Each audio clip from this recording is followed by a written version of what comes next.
Good afternoon. We are interrupting your local news live for our First Alert Fastcast here in the newsroom. My name is Brittany Schmidt.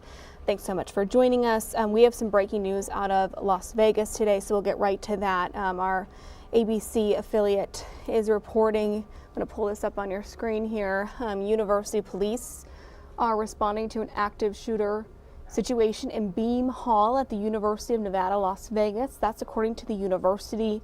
There was an additional report of shots fired at the student union. That's what university police said. There appears to be multiple victims. That's according to the Las Vegas Metropolitan Police Department. People at the campus were urged to shelter in place. Beam Hall is home to the university's business school. The student union is located one building just over from Beam Hall. We did just learn in the last few minutes, CNN is reporting that the shooter is dead. Again, this is a developing story, breaking news just moments ago. We are getting this information. We'll keep you updated on that as well. Moving over to some of our other big stories of the day here. The court battle is not over here in Wisconsin, but for now, those supporting abortion rights in the state are celebrating a big win.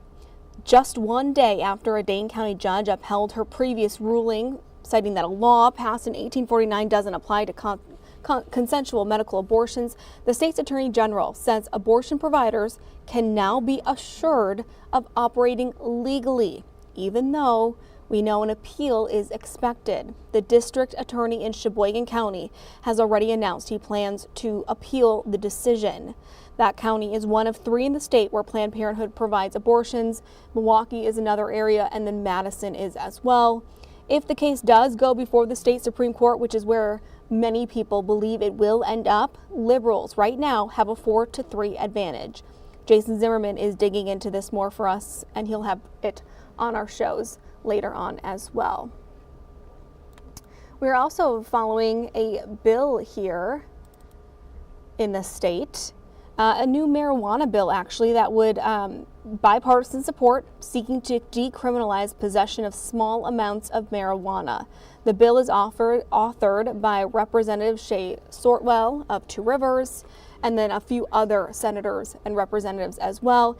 It would decriminalize possession of 14 grams or less, but it also increases fines for some cities, potentially here in Green Bay as well. So Holly Brantley is looking into this story for us today.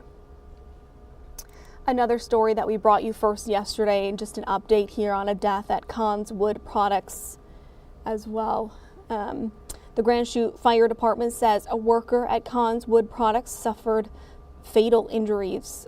They died there, but they were not trapped or entangled in any machinery when rescuers arrived. The man hasn't been publicly identified yet.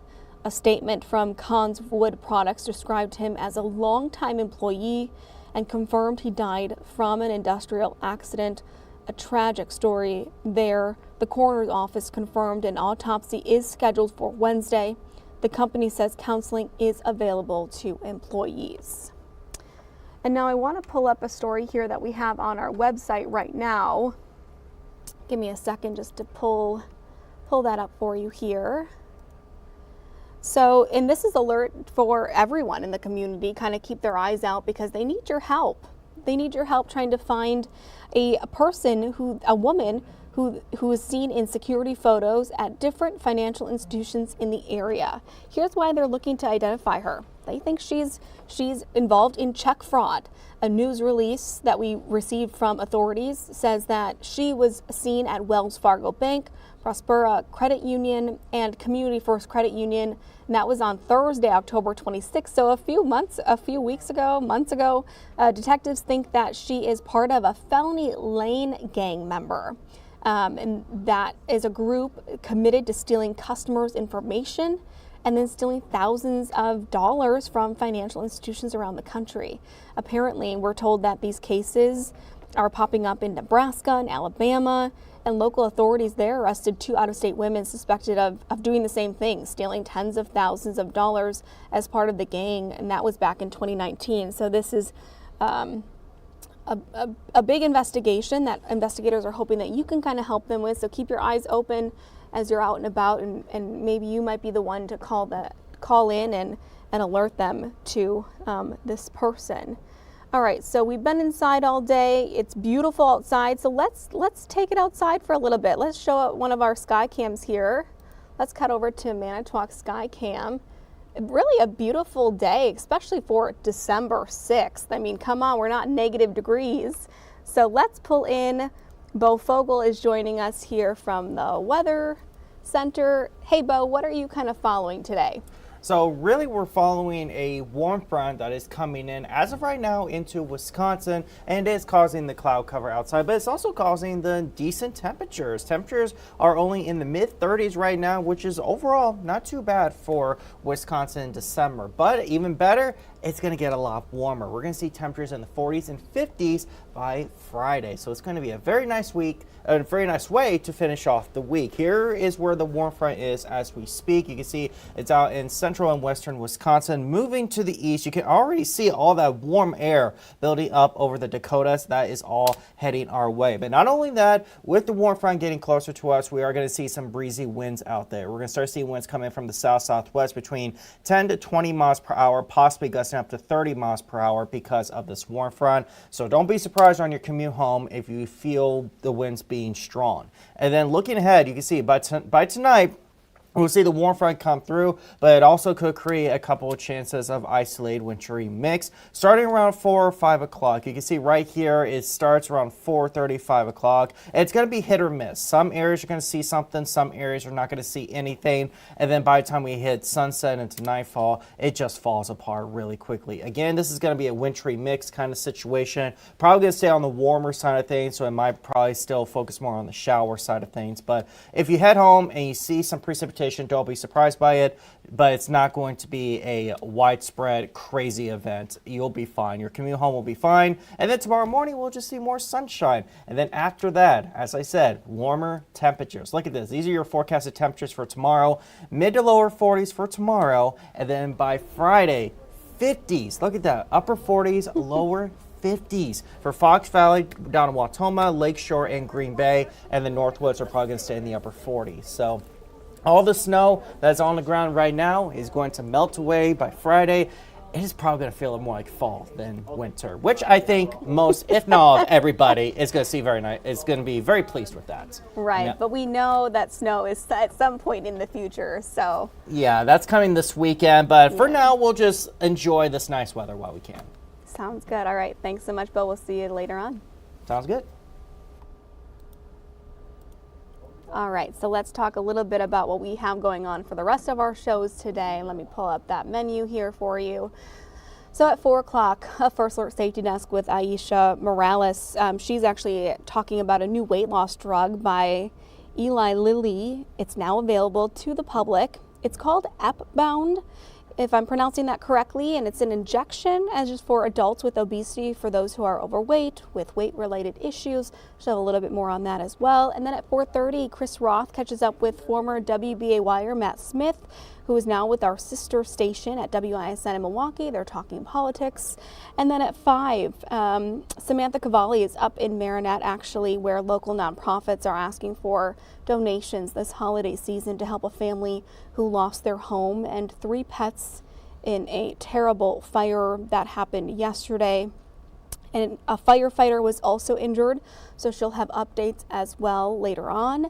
And then at 6, we are hearing a prison staffing shortage. I know we talked about it here locally before, so a little closer look at that tonight at 6.